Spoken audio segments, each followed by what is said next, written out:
叶晨三舅妈的忽然死亡，让袁子虚以及整个安家人猝不及防。他16岁的女儿几乎当场崩溃，抱着妈妈的尸体不断摇晃，崩溃大哭道：妈，你怎么了妈？你别吓我啊！安兆南也快崩溃了，他刚要上前查探，却被二哥安凯峰一把抓住。安兆南回过头来，一脸诧异地看着安凯峰，脱口质问：二哥，你拉着我做什么？丽琴出事了。安凯峰黑着脸吼道：你看清楚他是怎么死的？还记得刚才那个匪首是怎么服毒自杀的吗？自杀？安兆南表情骇然无比，脱口问道：你是说丽琴是服毒自杀？安凯峰指着尸体冷声问道：除了自杀还有其他可能吗？袁子虚这时候立刻冲上前去，一把将叶晨的三舅妈抱了起来，对众人说道：你们先不要动。说罢又对自己带来的人说道：看紧他们。话音刚落，他便抱着尸体从包厢里跑了出来，朝着叶晨所在的位置跑去。叶晨眼见他抱着一个没了生命迹象的中年女人出来，眉头顿时紧皱。陈多多见过叶晨的三舅妈，虽然没说过话，但毕竟几十分钟前这还是个大活人，现在被袁子虚抱出来的时候已经气绝身亡，这让他不禁吓得后退几步，捂住了眼。叶晨正要问话，袁子虚一脸惭愧地说道：叶先生是在下办事不力，刚才在搜查的过程中，所有的注意力都集中在每个人的手上，生怕他们有什么小动作。可没想到这个女人竟然毒发身亡了。说完，袁子虚无比懊恼地说道：我都不知道她究竟是怎么服下的毒药，我明明紧盯着每个人的手，确认过她的双手没有动过。叶晨表情严肃地说道：袁先生不必自责，这不怪你。说着，他伸手捏开了那中年女人的嘴巴，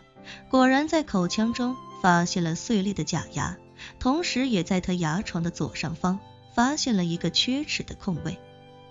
随即他将一丝灵气渡入对方体内，发现此时剧毒已经通过血液循环扩散至其全身，甚至包括大脑。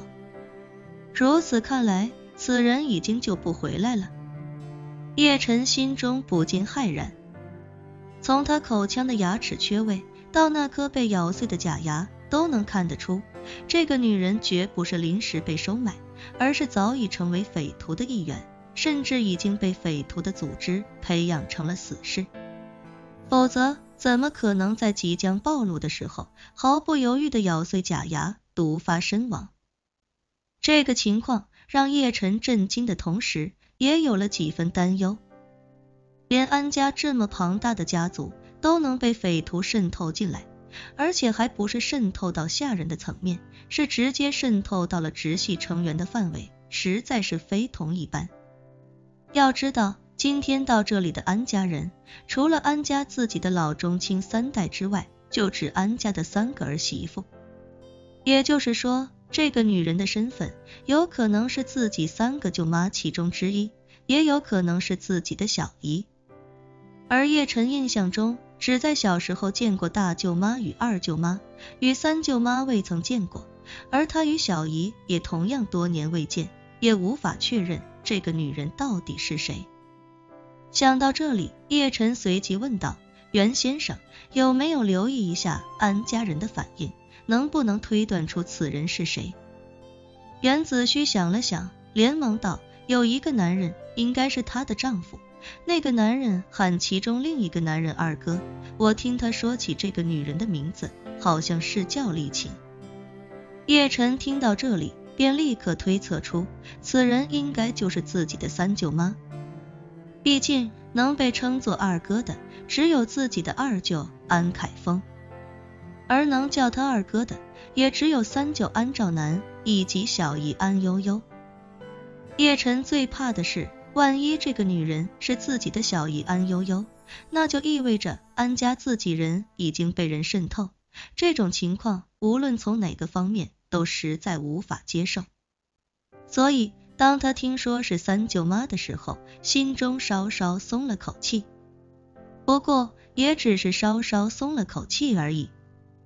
三舅妈与三舅安兆南结婚至少10几年，枕边人到底为什么会化身死士？若是他是中途被人洗脑，那就不得不感叹那个神秘组织的实力，能把一个养尊处优的顶尖家族儿媳妇培养成死士，这种洗脑的能力可谓登峰造极。若是他本身就是那个神秘组织的成员，是被那个神秘组织提前埋在安家身边卧底，那这个神秘组织的实力和谋略就更可怕了。能培养一名死士心甘情愿嫁入安家，与三舅安兆南同床共枕10几年，还养育了共同的孩子，这种布局能力简直令人发指。而且这个组织甚至能让这个女人不惜把丈夫和女儿，甚至自己的命全部牺牲掉，这种掌控能力也令人脊背发凉。如果真是这样，那这个神秘组织的实力肯定已经强到不可思议，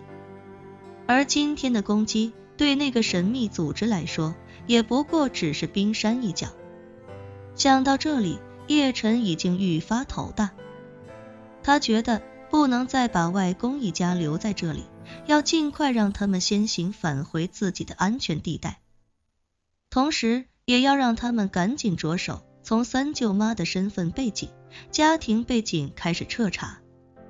叶晨虽然不知道三舅妈到底姓谁名谁，是哪家的闺秀，但他可以确定一点，三舅妈的身份背景绝不会是一般家庭，否则也不可能被安家娶进门。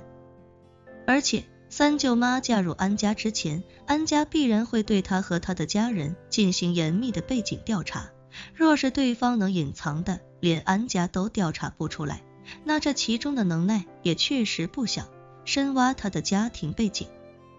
一定会找到线索。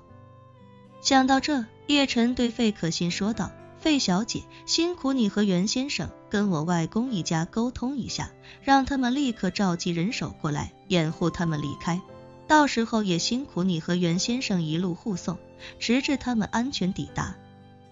费可心不假思索地说道，好的叶先生，那我这就安排。说罢，费可心想起什么，连忙问道，叶先生，我刚回纽约不久，先前费家的新闻又闹得人尽皆知，我的身份您外公一家肯定能认出来，到时候我该怎么跟他们解释呢？叶晨道，就说你也是受人之托，如果他们一再追问，你就说你也是还一份人情，不知对方真实身份。费可心点了点头，我懂了叶先生。安家人肯定知道我和爷爷在华夏被追杀，前几天却忽然重返费家的事情，我就跟他们直说您是在华夏救了我和爷爷的恩公，至于您的真实身份，我就说我跟他们一样也不知道，这样他们应该会更容易相信。